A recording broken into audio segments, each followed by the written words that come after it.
This is part of the largest man-made waterfall system in the world. We have 2 million pounds of rock just for this waterfall structure. I'm actually standing on top of the largest of them all, which weighs 115 tons or 231,000 pounds. That's 5 massive boulders are going through this system, which is just unbelievable. We're gonna have a huge cascade of water that's gonna eclipse the main waterfall at Aqualand, which is our corporate headquarters. Let's go check that out. This is the actual waterfall. I'm standing on top of the spillway stone, which is actually 18 feet above the floor of the pond below me. These massive pillars on either side actually came from the surrounding mountainside. We hand selected these rocks because what we wanted to do was mimic the natural water features found throughout the world.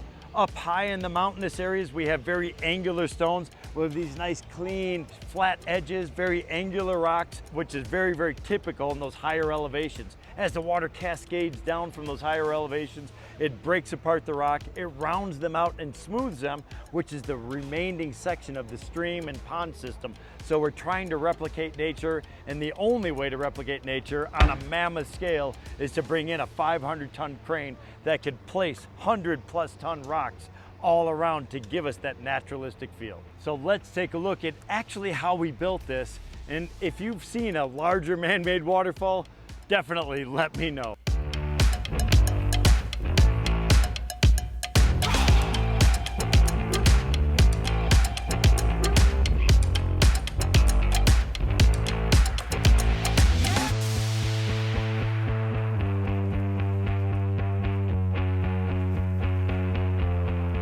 All right, we're getting a little bit creative. What we need to do with this massive rock, remember this is 200,000 pounds. It's a giant chunk of stone. We need to get it in as close of a position as possible of how we're gonna set it. So what we did was we dug out a massive hole. So I have this big deep hole. We're gonna place the rock on the edge of that excavation, and then we're gonna take the excavator and we're gonna let it stand up. We can't just drop it with the crane because the crane, the chains are gonna loosen up and it could pull stuff over. So we're gonna position it right at that tipping point. It'll slowly drop itself down. Once it's dropped into the hole, then we can get the wire ropes going around it, which are rated for this massive piece of stone. Then we could safely lift it up, put it into position, and then we could move our way forward for the next stone. But this one is most critical because it's the largest rock we have on site.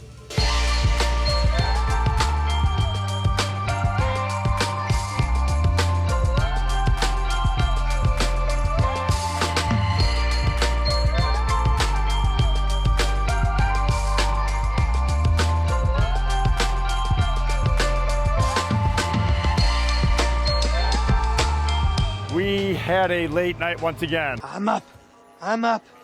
It sounds like a broken record. Anytime we get into a large project like this, there's gonna be unknowns, there's gonna be challenges, there's gonna be setbacks we have to overcome. We worked late into the night to get this 200,000 pound, 100-ton boulder into position and set vertically in the position that it will be installed at. So that was half our battle. Now the big battle is to pick it up, make sure we have the proper things to pull all that stuff together. And what I mean by things is we have wire rope, we have these heavy duty cables, we have chains, we have lifting shackles and straps to hold it all together. But what Anthony has been tediously doing, and thank God he's tediously doing it, is he's making sure all the different little pieces are matched together because this thing weighs 200,000 pounds. If there's something that is rated slightly lower, that's gonna become a weak point, the entire thing breaks. And I don't even wanna say this unfortunately on camera, but if you have a break in something like that, you have so much tension is built up into the boom itself. The rock falls, everybody will be away, obviously,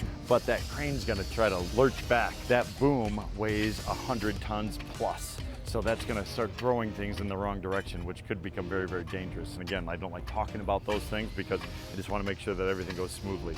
But I wanna let everybody know the potential dangers with this, and this is what we stay up all night thinking about because it can be very, very dangerous. So what we're doing right now, taking every single necessary precaution, which is why a gentleman like Anthony and his team has been brought in on this project. That's all they do. They specialize in lifting heavy things. They don't specialize in moving rocks. We move rocks. So it's kind of a combination. We're bouncing ideas off of each other to make sure that all of this stuff works. Now we're gonna go for that position. The other thing that we had to do yesterday, we had to over dig our pond where this will be going. We put in 4 feet of crushed rock down in the bottom of that to hold up this stone for a couple reasons. One, we want the stone to be at a certain elevation. That rock is 21 feet tall, 21 foot tall rock. It stands taller than most homes. So this rock is 21 feet tall, but it still had to go higher because we have a gigantic grotto that we're building. So it has to hide all that stuff. It also is going to be the edge of the massive waterfall. The other thing that gravel is going to do, it's going to act as a bedding layer. So as the rock comes down, it's going to sink. And you're going to hear that crushed rock getting further crushed. It's going to be crushed and creaking and settling, and it's going to be pushing and compacting itself until it gets to a state of homeostasis, stabilization. Once we've reached that, we'll stand back. I'm going to go stand over by the viewing area to make sure that that rock is just perfect. I don't care if I'm building a tiny little waterfall or a 20-foot rock placement. Rocks have to be set perfectly. We take a lot of pride into making sure that everything is being placed perfectly, given the right angles, and it's a chess match.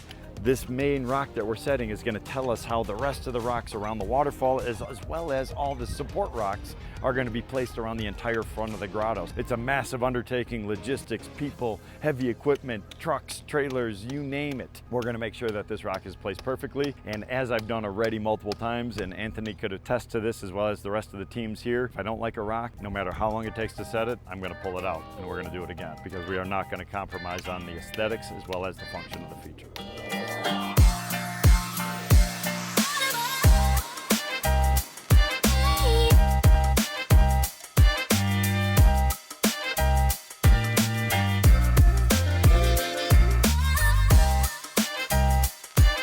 Here we go. Hey! They're close.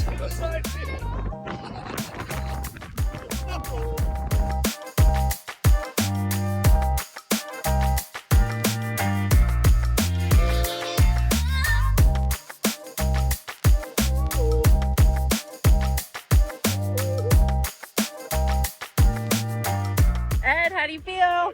Fantastic. Lots and lots and lots of preparation. So the big thick bed of gravel down in the bottom got compressed, and that rock finally shifted into its final position. We have no additional holding or bracing mechanisms whatsoever. It's just sitting directly on top of a bed of gravel, which is sitting on top of our fabric, on top of the concrete cloth, on top of the liner, multiple layers of protection, and that's exactly what you need to do anytime you're working on custom water features.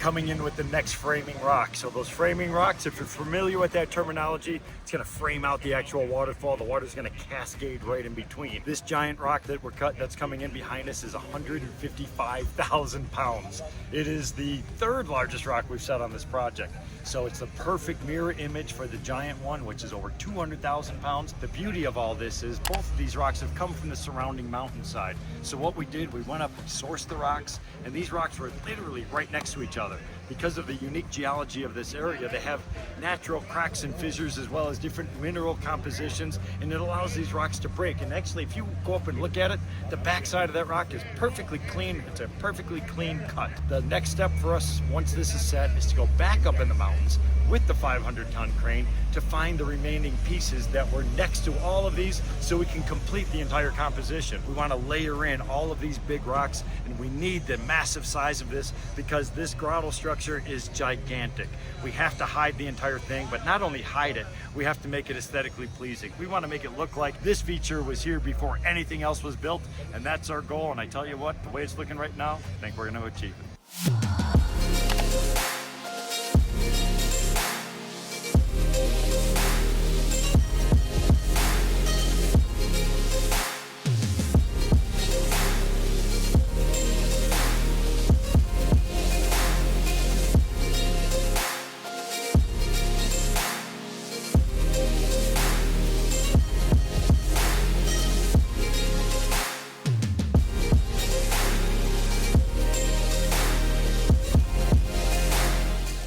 Super long night last night getting this beast set. Look at this rock. This thing is crazy. Normally you would never set a geometric looking rock like this. It's got a crazy 45-degree cut at the top, but it was the perfect rock for this situation. We set this massive pillar here. In order to set this whole thing, we had to hang this giant weir stone in the air and get all of our measurements down, make our cuts in this rock to your left, and then dig our base down to set this pillar stone on your right. And this whole thing locks on all these points. We mentioned this before, the 5 points. Now we have even more points. We have the left and the right frame stones. You can see up there, all those interlocking points sitting on the pillar, sitting on the concrete behind it. That's a 30-inch wall with 4-inch on-center rebar reinforcement. On this side, it's sitting directly on top of this stone. It's notched in, and we have all these other keystones locking it behind it. What we're setting up to do now is pour concrete behind this, just as a safety factor to lock both ends of this in. This thing is not going anywhere.